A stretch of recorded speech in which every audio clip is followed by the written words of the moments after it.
Hey, third time's a charm. Welcome to What You Up To Now. Sharon Horne-Ellstrom here. Day 671.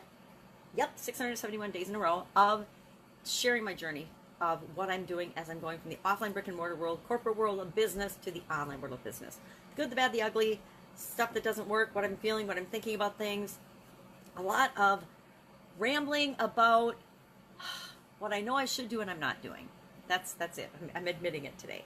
Today, talked about eating humble pie on my Facebook Live as well as on Supersize Your Business, and the importance of, being able to sincerely apologize and make things right when you've done something wrong or made a mistake or messed up. We all F up sometimes, and it's up to us to make it right. It's up to us, number one, to admit that we've made a mistake. Number two, to apologize sincerely, not a fake apology, not like, oh, I'm sorry I got caught apology, but really sincerely be sorry for what we've done. And thirdly, to make it right. Find a way to make it right. And that's, so if you call it eating humble pie, if you call that, being responsible, taking responsibility for your actions, I call it taking personal responsibility because it is. That's what we talked about on Supersize Your Business. Definitely having technical challenges with Facebook Live and the internet today. Not sure why. It's just a nature of the beast.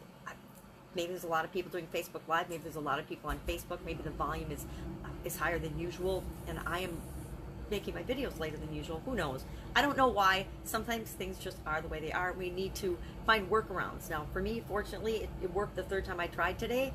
Otherwise, I would probably have found a different solution. Maybe I would have gone to YouTube. Maybe I would have gone to StreamYard. Maybe I would have just recorded it on my camera and then uploaded it. But I always find a solution. There's always a solution if we just look for it. I called this one Give Thanks for What Is. And the reason I say that is because how often do you catch yourself, at least I know I catch myself doing this, being sad or frustrated or feeling some negative emotion because you find that you're thinking about something and you're upset that it hasn't happened yet, or something has happened and it didn't go the way you wanted it to, and you're frustrated, or you're frustrated that something isn't happening fast enough, or that you haven't already achieved some goal or objective. So often we catch ourselves doing that, and when we do, we're spinning our wheels, and we're wasting our energy on the negative feelings when we could be focusing on what is working and building upon that. One of my biggest frustrations with corporate America was the habit of doing performance reviews and just always telling people all their weaknesses and what they needed to improve. I like to think that corporate America has changed and that some of that old behavior has gone away, and people do focus on what people do well more than what they don't do well. But I don't know. I haven't been there since 2004. I think I left corporate America. So it's been a long time. So maybe things have changed, maybe they haven't. I think that human beings are still the same no matter what. So probably a lot of that has not changed. But we need to focus on our strengths, what we're good at, what we bring to the table, not what we don't bring to the table.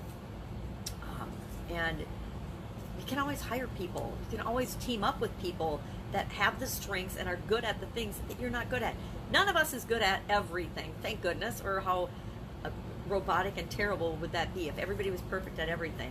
That would make for a pretty boring, not fun to live in world. It's fun that we are all different, that we have unique perspectives, that we have unique skills and abilities, and we bring those to our lives, right? Wouldn't it be boring if everyone we met, if everyone in our family were the exact same? Wouldn't that make a family dinner really, really boring? If all of us are a little bit different, have different perspectives, it adds to lively conversations. Sometimes they're not so lively, sometimes they're miserable, but you can choose to not have them be miserable. So be grateful for what is. Instead of wishing things were different, focus on what's working and build upon that. BP Challenge today, kind of a day off, giving people a breather to just think about and remember that they have choices, to check in and see how they're doing in the challenge, how is it going. Just take a day off and breathe and appreciate how far they've come and how well they are doing in the challenge. And also to give thanks for what is. Give thanks for the progress that they've made. Give thanks for what they are doing. And to remind them that one day off, one day eating, one day, consuming massive abundance and appreciating the abundance of the holiday and all around us is not going to kill us or kill anything. At least it's usually not going to kill us. Sometimes we can die in a day. Other times we know that if we do something just one time or just one day, it isn't usually going to kill us. Now, I don't even want to argue about this, because of course now I can hear people giving me all the examples of doing one thing that can kill you. Jumping off a building can kill you. There's all kinds of things, and I don't even want to hear it, because that's not the point. My point is, focus on what you can do, focus on your strengths, focus on what is working out for you so that you can get more of that in your life. So that was a day off for the BP challenge. And it's not really a day off, it's always an assessment day. When you're working on a 90-day push, even when you have a day off, it's still working in your mind. You're still thinking about, well, what can I do about this? How can I improve that? How can I do this?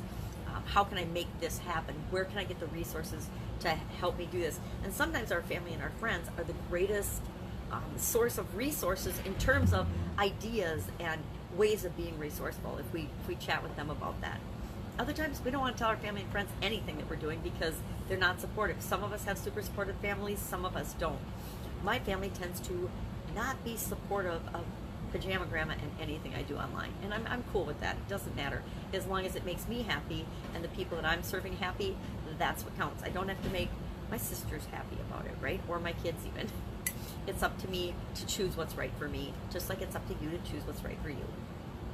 So, eating humble pie, hanging out with the relatives, appreciating the abundance around us on this day and this time of year. It's easy to focus on things that aren't perfect yet, but if we're focusing on things that aren't perfect yet, guess what we get?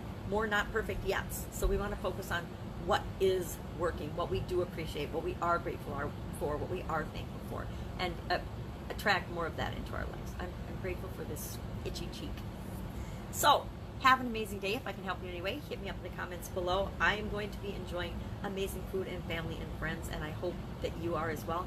Just want to thank you for listening and know how grateful I am for you and how much I appreciate you. Have an amazing day. I'll be with you tomorrow.